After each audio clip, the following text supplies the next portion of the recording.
ñu jàng ci ay enseignements et je pense que dans l'émission aujourd'hui on aura l'occasion pour reprendre la formule à quelque chose malheur est bon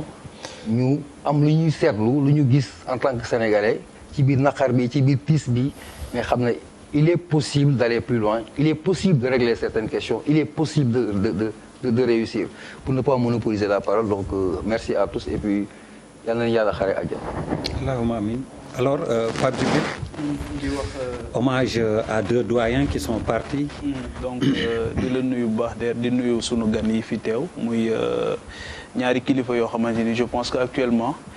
Sénégal yëpp leen di ñaanal ci xeex bi nga xamante ni ñoo ngi koy def et puis dama kontaan trop parce que fan yi boo xoolee réseaux sociaux yi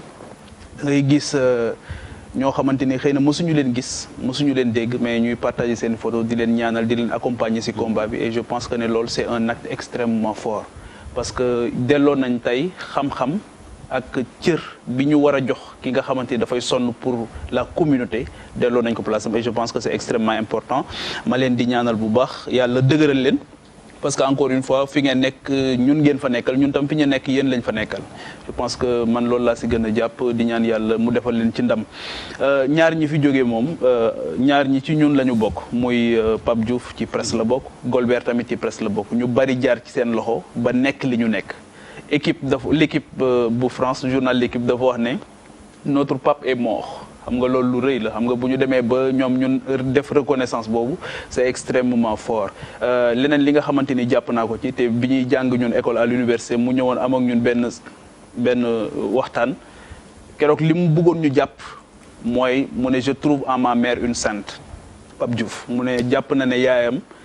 mooy li gën a am solo ci dundam je pense que loolu aussi c'est un message très fort surtout pour xale yi beneen bi aussi mu keroog jabaram def témoignage jabaram bi mu yoroon daal ne ba ñu tàqalikoo ba tey musuma am soxla ndax moom tàqalikoo nañ ba pare mu continuer lépp luy cëram mu koy def je pense que loolu aussi c'est un message très fort surtout pour les hommes sénégalais le plus souvent donc Golbert Diagne donc Pape Diouf ma koy ñaanal suñu borom mu xaare ko àjjana di ko jaale aussi suñu xarit bu ñu bokk muy Pape Ndiouga Ndiaye qui est très proche de lui aussi donc Golbert Diagne aussi ma koy ñaanal di jaale Malal di wax ne rek ñoom ñaar ils sont partis comme ils ont vécu mooy jëf ju rëy dans la plus grande sobriété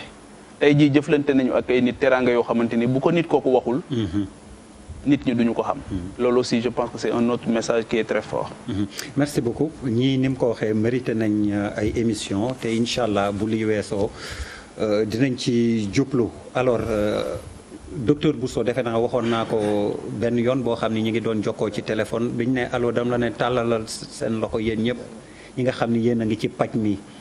muy kii yor brancard ba kiy dawal ambulance ba docteur bi nga xam ni xam-xamu ak stratégie wu faj bi ci ñi koy tëral la Sénégal ànd nañ ak yéen ci xeex bi ñuy xeex coronavirus noonu laa ko féddalee ñi ngi leen di ñaanal léegi tey jii monsieur le ministre wala yow xaw ma kan moo ciy jël defal ñu fàttali la rek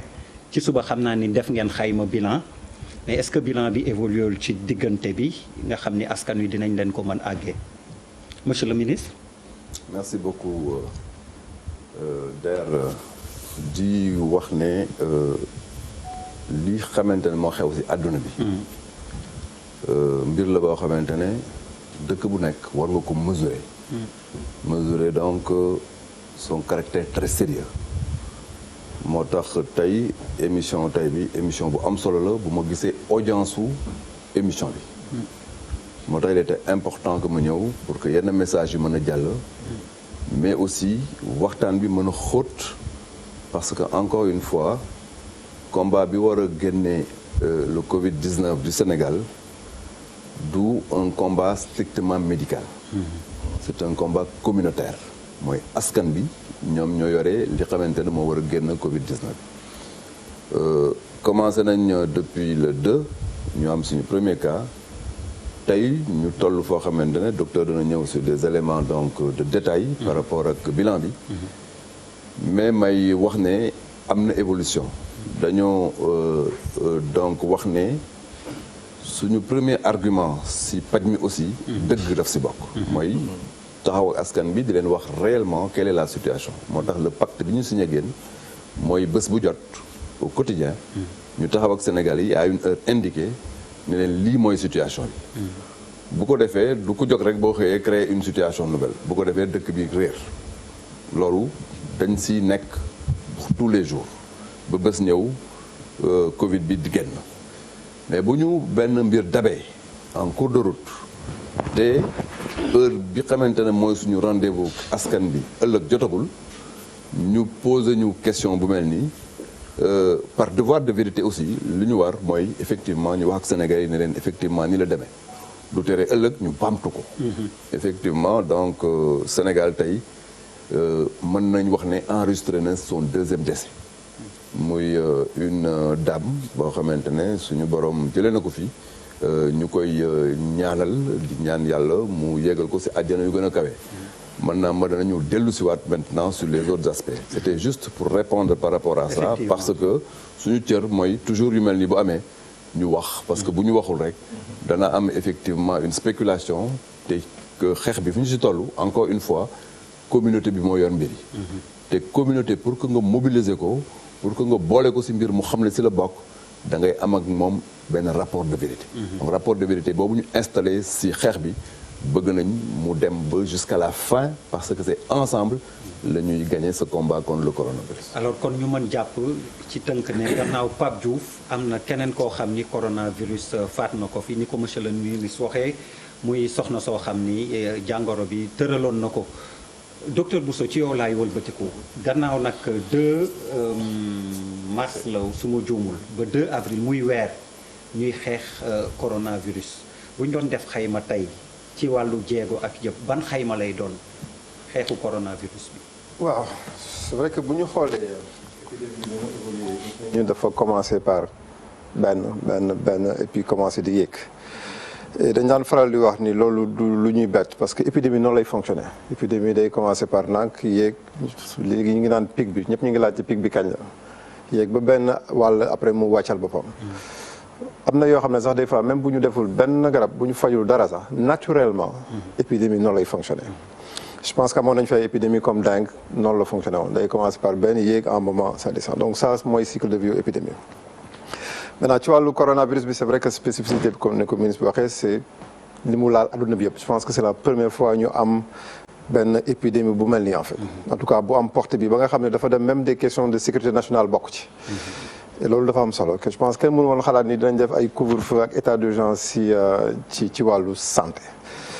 donc ci Sénégal effectivement am nañu cas comme ni ko monsieur le ministre waxee depuis le 2 mars tey ñu ngi yegg presque si 207 cas te ñu xoolee tey